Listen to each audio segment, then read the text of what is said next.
Welcome. Today we're going to dive into a really profound question that was asked thousands of years ago. It comes from the Pali scripture, the Suññakathā. And you know what? It's a question that gets right to the very heart of how we experience reality itself. So let's picture this. The Buddha is at the Jetavana monastery, and his attendant, Ananda, comes up to him. You can tell something's really been on his mind. He keeps hearing this phrase over and over, and he's got to get to the bottom of it straight from the source. So Ananda just asks, straight up, Lord, people keep saying the world is empty, the world is empty. What does that even mean? How is the world empty? This isn't just some idle curiosity, you know. It's a huge question, and this simple, direct question kicks off one of the clearest explanations you'll ever find on the topic. Okay, so how does the Buddha answer such a massive question? You might expect some long, complicated philosophical argument, right? Nope, not at all. His answer is actually incredibly direct. The Buddha's answer is surprisingly simple. He's not saying the world is a big, meaningless nothing or that it doesn't exist. The point is way more specific. The world and everything in it is empty of a permanent, unchanging, independent self. Now, to make sure this isn't just some abstract idea floating around, the Buddha does something brilliant. He breaks down our entire experience of the world, piece by piece, using the very tools we perceive it with, our senses. He uses two really important Pali words here. The first is akatha. Think of akatha as that core feeling of me, that permanent, unchanging soul we think we have. And the second is ataniya, which is anything we think belongs to that self, anything we label mine. He starts with the I, just the physical I itself. Is that organ a self? Can you really point to it and say, this is my permanent, unchanging essence? Well, no. It's a biological process, right? It's completely empty of this atta or ataniya. Then he takes it a step further to the things we actually perceive. The shapes, the colors, the sounds that hit our eardrums, they're empty too. They pop up and they fade away. They depend on all sorts of conditions. They're not some independent things that belong to me. And this is where it gets really radical. Even our own mind, our thoughts, our feelings, our consciousness is empty of a permanent, controlling self. I mean, think about it.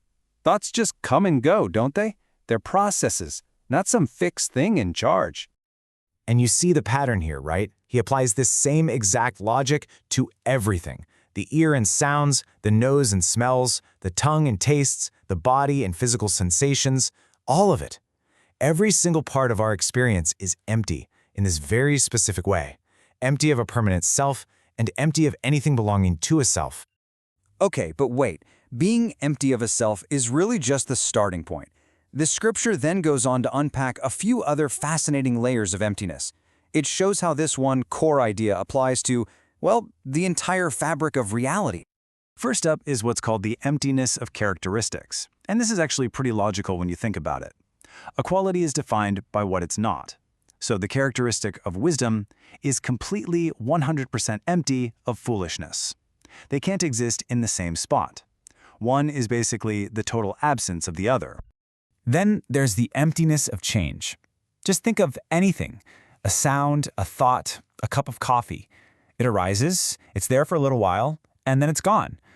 Once it's changed or passed away, it's now empty of what it used to be. Its very nature is to change, to be impermanent. And this all leads to the emptiness of formations. This is basically seeing that different categories of reality are totally separate from each other. They're empty of one another. So a good action is empty of a bad one. And get this, the past is gone. It's totally empty of this present moment. And the present moment is empty of a future that hasn't even happened yet. So let's take a breath. If everything we experience, our senses, our thoughts, even time itself, is empty in these very specific ways, what's the point? I mean, where does all of this lead? Well, it all builds up to a conclusion that is genuinely liberating.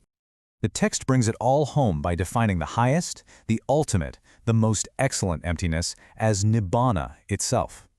This isn't just one more thing on the list. No, this is presented as the supreme state, the absolute pinnacle of this whole understanding.